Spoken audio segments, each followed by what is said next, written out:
இது கரத்தனை யானை முகத்தனை இந்துவின் இளம்பிறை போலும் ஈற்றனை நந்தி மகன்றனை ஞானக் கொழுந்தினை முந்தியில் வைத்து அடியேனுனை போற்றுகின்றனே.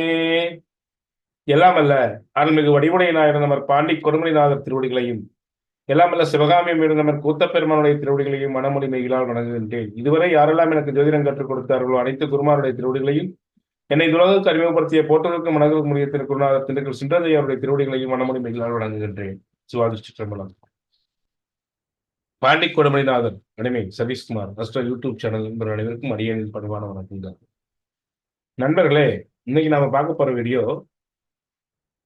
திருமண பொருத்தம். அதுல காதல் திருமணம். காதல் திருமணத்துல ரெண்டு ஜோடிகளுக்கு எப்படி ஜாதகம் அமைஞ்சா அது ஒரிஜினல் உண்மையான காதல். இந்த என்ன சார் ஒரிஜினல் காதலா டூப்ளிகேட் காதலா? இன்னைக்கு ஒரிஜினல் காதல் இருக்கு, டூப்ளிகேட் காதல் இருக்கு. காதலிக்கிறதுக்கு முன்ன காதலிக்கையில நல்லா இருக்கு, காதலிச்சு கல்யாணம் பண்ணிக்கிட்டதுக்கு அப்புறம் வாழ்க்கை நரகமா இருக்கு. சார் காதலிக்கும் போது இருந்த மாதிரி இருக்க மாட்டேங்கிறான் சார். அப்ப கேட்டதெல்லாம் சரி கொடுப்பான் சார், இப்ப கண்டுக்கவே மாட்டேங்கிறான். இல்ல இந்த பொண்ணு காதலிக்கும் போது இருந்த மாதிரி இல்ல. ஏன்? ஆசை 60 நாள், மோகம் 30 நாள். அங்க எல்லாம் முடிஞ்சிச்சுன்னா அங்க அன்பு, ஒருத்தர் மேல ஒருத்தர் ஈர்ப்பு இருந்ததால காதல் வந்தது. அப்புறம் அது வெறுப்பாயிடும். அங்க உண்மை காதலுக்கு வழி இல்லாம போயிடும்.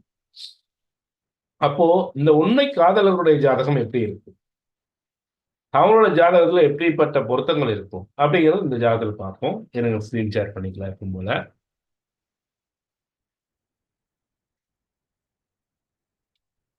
இப்போ இந்த ஜாதகத்தை பார்த்துக்கிட்டு முதல்ல ஒருத்தரை பார்த்த உடனே அண்ணனும் நோக்கினாள், அவளும் நோக்கினாள்.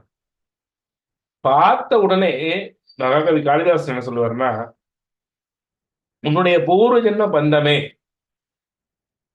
இந்த ஜென்மத்தில் உனக்கு மனைவியாகவோ கணவனாகவோ வருகின்றது. ரொம்ப புண்ணியம் அணிந்தா பூர்வ ஜென்ம மதத்தில் நல்ல உறவு வரும். ரொம்ப பாவம் அணிந்தா பூர்வ ஜென்ம மதத்தில் நமக்கு எதிரி பழி வாங்குறதுக்கு வரும். அதுதான் உண்மை.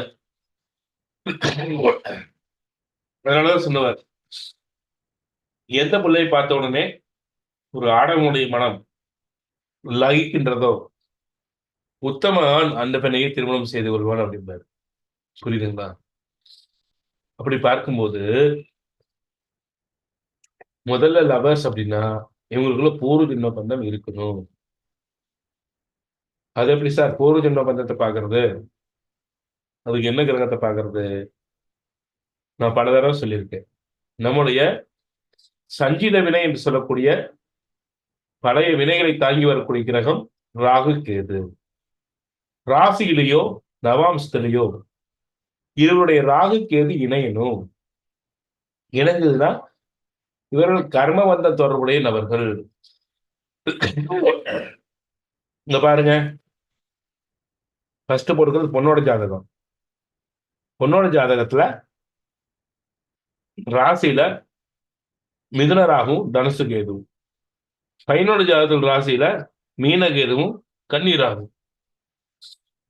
அப்படி நவாம்சத்துக்கு வாங்க. நவாம்சத்துல பிள்ளைக்கு ரிஷபராகும் விருச்சக கேது, பையனுக்கு ரிஷபராகும் விருச்சக கேது இணைஞ்சிருச்சா? இவங்க கர்ம மந்த தொடர்புடைய நபர் ஆயிட்டாங்களா? ராசியிலேயோ அம்சத்திலேயோ ராகு கேது சேர்க்கை இருக்கணும். அதுக்கு அடுத்தது இவங்க முதல்ல காதல்ல ஆத்ம பந்தம் இருக்கு, ஆத்ம பந்தம் இருக்கணும். அது என்ன சார் ஆத்ம பந்தம்? சூரியன் ஆத்மகாரகன், மனோபந்தம் இருக்கணும். சந்திரன் மனோகாரகன். சூரியனும் சந்திரனும் திரிகோணமா இருக்கணும். சூரியன் சந்திரனும் திரிகோணமா இருக்கணும். இல்ல 3, 7, 11 இருக்கணும். இல்ல 3, 7, 11 இருக்கணும். இல்ல ஃபர்ஸ்ட் திரிகோணமா இருக்கிறது சிறப்பு. அதுக்கு அடுத்தது 3, 7, 11. அதுக்கு ஒன் கேந்திரங்களா இருக்கிறது. இப்ப இதுல பாத்துட்டீங்க அப்படின்னா பாருங்க, பையனோட பொண்ணோட சூரியன் கன்னியில் இருப்பார். பையனோட சந்திரன் மகரத்தில் இருப்பார். அப்போ இவர்கள் திரியோணமா இருக்கிறதுனால மனசும் உயிரும் ஏனையதுன்னு அர்த்தம். அதுக்கப்புறம் இவங்க திக்கான லவர்களா, ஒருத்தர் ஒருத்தர் பிரியாம கடைசி வரை இருப்பாங்களா, ரொம்ப அந்யோன்யமா இருப்பாங்களா, ஒருத்தர் நினைவா இன்னொருத்தர் இருப்பாங்களா அப்படின்னா, ஒருத்தருடைய சூரியன் என்ற இடமே ஒருவருக்கு லக்னமாகவோ, அதாவது ஆத்மகாரகன் என்ற இடம் ஒருவருக்கு லக்னமாகவோ,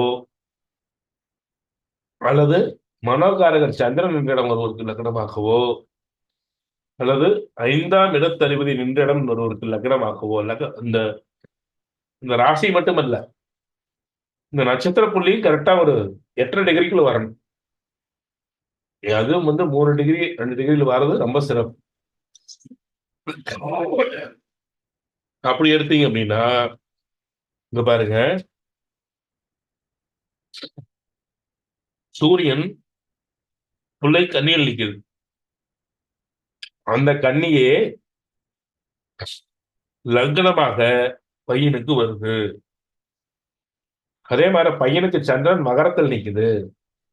அந்த மகரமே லக்னமாக வருது. அப்போ இவர்கள் இருவரும் அந்யோன்யமான தம்பதிகளா வருவாங்க. ரொம்ப ஒருவரை புரிந்து கொண்டு ஒருவரின் எண்ணங்களாக இன்னொருவர் இருப்பாங்க.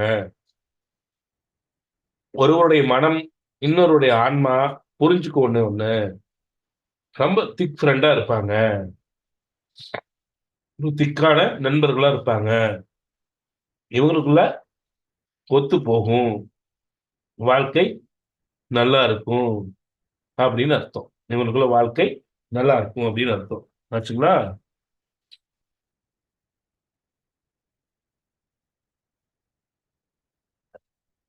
அதுக்கு அடுத்தது இங்க பாருங்க. அதுலயும் பாத்தீங்க அப்படின்னா,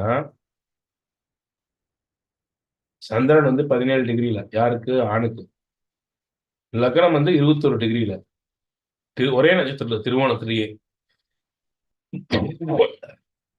அதே மாதிரி இந்த கண்ணில பாத்தீங்கன்னா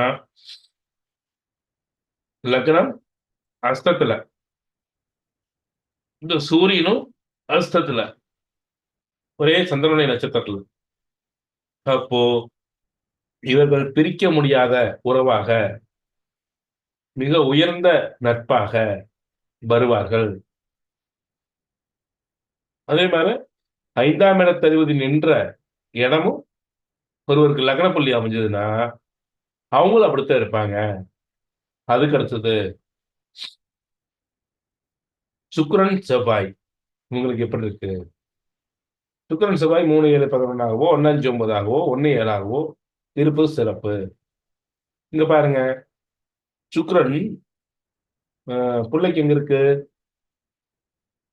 சுக்கிரன் புள்ளைக்கு துலாத்தில் இருக்கு. பையனுக்கு செவ்வாய் அங்க பாத்தீங்கன்னா மிதுனத்துல இருக்கு. 1 9 இருக்கின்றது. இப்ப தாம்பத்திய வாழ்க்கை, ஈர்ப்பு, உடல் கவர்ச்சி இவங்க 2 பேத்துக்கும் இருக்கும். ஒத்து போகும். தாம்பத்திய வாழ்க்கை நல்லா இருக்கும் அப்படின்னு அர்த்தம். ஆச்சுங்களா? இது 3 7 11 இருந்தாலும் நல்லா இருக்கும். இப்படி இருந்தாலும் நல்லா இருக்கும். ஒண்ணும் பிரச்சனை இல்ல. ஆச்சுங்களா? அப்ப சுக்கிரன் செவ்வாய் பொருத்தம் நல்லா இருக்கு. அதுக்கடுத்து சூரிய சந்திரன் பார்த்தோம். சுக்கிரன் செவ்வாய் பார்த்துட்டோம். அதுக்கப்புறம் இவங்க பொருளாதார ரீதியா எப்படி இருப்பாங்க அப்படின்னு பார்க்கும்போது, ஒருத்தரோட குரு மேல, ஒருத்தரோட சனி மேல, இன்னொருத்தரோட ராகு நிற்கக்கூடாது. இங்க இல்ல. கொல்லைக்கு குரு சனி ரிஷபத்தில் இருக்கு. அங்க ராகு கிடையாது. பையனுக்கு சனி மீனத்தில் இருக்கு. அங்கேயும் ராகு பிள்ளை கிடையாது. அப்போ அது ஒண்ணும் பிரச்சனை இல்ல. ஆனா குரு சனி தொடர்பு இருக்கு அப்படின்னா, ஒருத்தரோட குருவுக்கும் ஒருத்தரோட சனிக்கும் தொடர்பு இருக்கு அப்படின்னா 3-11 தான் இருக்கு. அப்போ அது சுமாரான பொருத்தம் அப்படின்னு சொல்லலாம். அப்போ லக்ன பொருத்தம் நல்லா இருக்கு. ஒருத்தரோட லக்னாதிபதி இன்னொரு ஜாதகத்துல எப்படி இருக்கான்னு பார்க்கணும். இங்க பையனோட லக்னாதிபதி யாரு? புதன். புள்ளையோட ஜாதகத்துல 10ஆம் இடத்துல ஆட்சி பெற்ற சுக்கிரனோட. அந்த பையனை அந்த பொண்ணு மதிப்பா, மதிச்சு நடப்பா. புள்ளையோட லக்னாதிபதி பையன் ஜாதகத்துல 7ல. அங்க தாம்பத்தியம், அங்க 7ல பாதகஸ்தானம் அதெல்லாம் எடுத்துக்க வேண்டாம். 7ஆம் இடத்துல இருக்கிறனால ஈர்ப்பு, அன்பு, காதல் இருக்கும். இப்ப இதுவும் ஒத்து போகும். அப்போ லக்னாதிபதியும் நல்லா இருக்கான். லக்னமும் நல்லா இருக்கு. லக்னம் என்ற புள்ளியும் நல்லா இருக்கு. லக்னாதிபதி நிக்கிறது, லக்னம் நிக்கிற லக்ன புள்ளி உழுவுறதே ஒருத்தரோட சூரியன் மேலே, ஒருத்தரோட சந்திரன் மேலதான். அப்ப இவங்க உயிர் காதல். பார்த்த உடனே சொல்லாங்க, லக்னம் 1-5-9 அமைஞ்சு 5ஆம் இடத்ததிபதி நின்ற இடம் லக்ன புள்ளியாகவோ, இல்ல சூரியன் இடம் லக்ன புள்ளியாகவோ, இதுல ஒண்ணு இருந்தா போதும். சந்திரன் இடம் லக்ன புள்ளியாவோ அமைஞ்சிருச்சுனாவே ஒரு திக்கான லவ் அப்படிங்கிறது இவங்களுக்குள்ள இருக்கும். நடக்கிற திசையும் பாத்தீங்கன்னா, ஒருத்தருக்கு புதன் திசை, ஒருத்தருக்கு ராகு திசை. ஒண்ணும் எதிரான திசை இல்ல.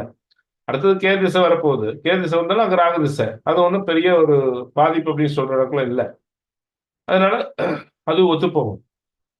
நல்லா இருக்கும். ஒண்ணும் பயப்பட தேவையில்லை. ஆச்சுங்களா?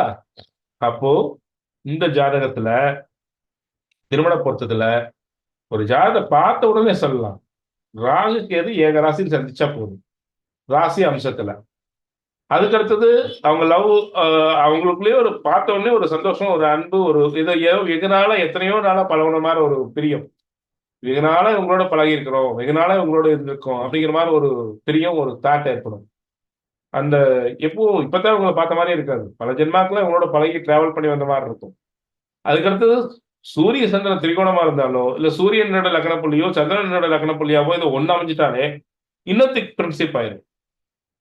அதுக்கப்புறம் 5ஆம் இடத்ததிபதி லக்ன புள்ளியா அமைஞ்சாலும் அப்படி அமைஞ்சிரும். அவங்களுக்கு அவங்க மேல ஒரு திக் ஃப்ரெண்ட், ஒரு நட்பு ஏற்பட்டுரும். அதுக்கப்புறம் சுக்கிரன் செவ்வாய் அமைஞ்சிட்டாங்கன்னா சொல்லவே வேண்டாம். ஆச்சுங்களா? அதுக்கப்புறம் பாருங்க இந்த ஜாதகத்துல ஒருத்தருடைய சுக்கிரன் மேல இன்னொருத்தரோட ராகு இருக்குது. ஒருத்தரோட சுக்கிரன் மேல இன்னொருத்தரோட ராகு இருக்குது. எங்க? மிதுனத்துல. மிதுனத்துல பிள்ளைக்கு ராகு, அவருக்கு சுக்கிரன். அப்போ சுக்கிரன் ராகு பொருளாதாரம், சுக்கிரன் சம்பந்தமான வீடு, நிலவளங்கள், காரு, வசதிகள், வசதி வாய்ப்புகள் அனைத்தையும் இந்த ராகு விரிவுபடுத்தி விடுவார். அதே மாதிரி இந்த ராகுக்கு சுக்கிரன் அனைத்தையும் கொடுப்பார். இந்த ராகுக்கு சுக்கிரன் சுக்கிரன் அந்த இருந்தாதான் அது ராகு கிடைக்கும். அப்போ 2 பேருமே ஒரு ஒரு செல்வாக்குடன் வாழ்வார்கள், ஒரு சிறப்புடன் வாழ்வார்கள் அப்படின்னு நம்ம எடுத்துக்கலாம். சிறப்பான ஒரு அமைப்பு, சிறப்பான திருமண பொருத்தம். இவங்க திருமணம் பண்ணி வச்சா நம்பர் 1 ஜோடியா வாழ்ந்து வருவாங்க. கட்டாயம் வருவாங்க. உறுதியா வருவாங்க. இவங்க எங்களுடைய ஜாதகத்தை போட்டு ஒரு எடுத்துக்காட்டு போட்டு சொல்லுங்கன்னு சொன்னதுனால நம்ம அவங்க ஜாதகத்தை போட்டோம். இந்த ஜாதகத்தை பயன்படுத்தி, இந்த ஜாதகத்தை ரோல் மாடல் எடுத்துட்டு நீங்க மத்த ஜாதக திருமண பொருத்தம் பார்க்கலாம். இவங்க இந்த மாதிரி திருமண பொருத்தம் அக்யூரேட்டா அமைஞ்சாலே அவங்க பார்த்த உடனே லவ் பண்ண ஆரம்பிச்சிருவாங்க. அண்ணனும் நோக்கினால் அவனும் நோக்கினான் மாதிரி பார்த்த உடனே லவ் பண்ண ஆரம்பிச்சிருவாங்க. ஆச்சுங்களா? இந்த லவ் வந்துரும். பூர்வ ஜென்ம பந்தம், மாசம், நட்பு இவங்களை இழுத்துரும். அதுதான் உண்மை. ஆச்சுங்களா? இப்போ இந்த திருமண பொருத்தம் நம்பர் 1 இது 100க்கு 99, 95% கொடுக்கலாம் மார்க். அப்போ இந்த ஜாதகத்தை பொறுத்தவரை சிறப்பான திருமண பொருத்தம், கிரக பொருத்தம் அப்படின்னு நீங்க முடிவுபடுத்தலாம். மீண்டும் இன்னொரு பதிவில் சந்திப்போம். இது உங்களுக்கு புரிஞ்சிருக்குன்னு நினைக்கிறேன். திருமண பொருத்தத்துல நம்பர் 1 அதுவும் ஒரு காதல். நம்ம இயற்கையா பொருத்தம் பார்த்தாலே காதலிக்கு தான் வைக்கிறோம். பார்த்த உடனே அவங்களுக்குள்ள காதல் வரணும்னா இந்த மாதிரி ராகு, கேது, அதுக்கப்புறம் சூரிய சந்திரன், அதுக்கப்புறம் 5ஆம் இடத்ததிபதி என்ற லக்ன புள்ளி, இதையெல்லாம் கவனிச்சு இதுல அவரோட லக்னம் உழுவுதான்னு பார்த்தாலே, ஆரவத்துக்கு லக்னம் உழுவுதான்னு பார்த்தாலே இவங்களுக்கு லவ் வருமா வராதான்னு சொல்லிடலாம். உண்மை லவ்வா ஏமாத்துவாங்கன்னு சொல்லிடலாம். வெறும் சுக்கிரன் செவ்வாய் மட்டும் கூட ஒரு அஃபெக்ஷன், ஒரு உடல் கவர்ச்சி தான் வரும். ஆனா 5ஆம் இடம் சூரிய சந்திரன் என்ற இடம் லக்ன புள்ளி என்பது ஏமாத்தாது, நல்லா இருக்கும், உண்மையா இருப்பாங்க. மீண்டும் இன்னொரு பதிவில் சந்திப்போம். அதுவரை உங்களிடம் வந்து விடைபெறுவது பாண்டிக் குழுமணி ஆஸ்ட்ரோ சதீஷ்குமார். நன்றி, வணக்கம்.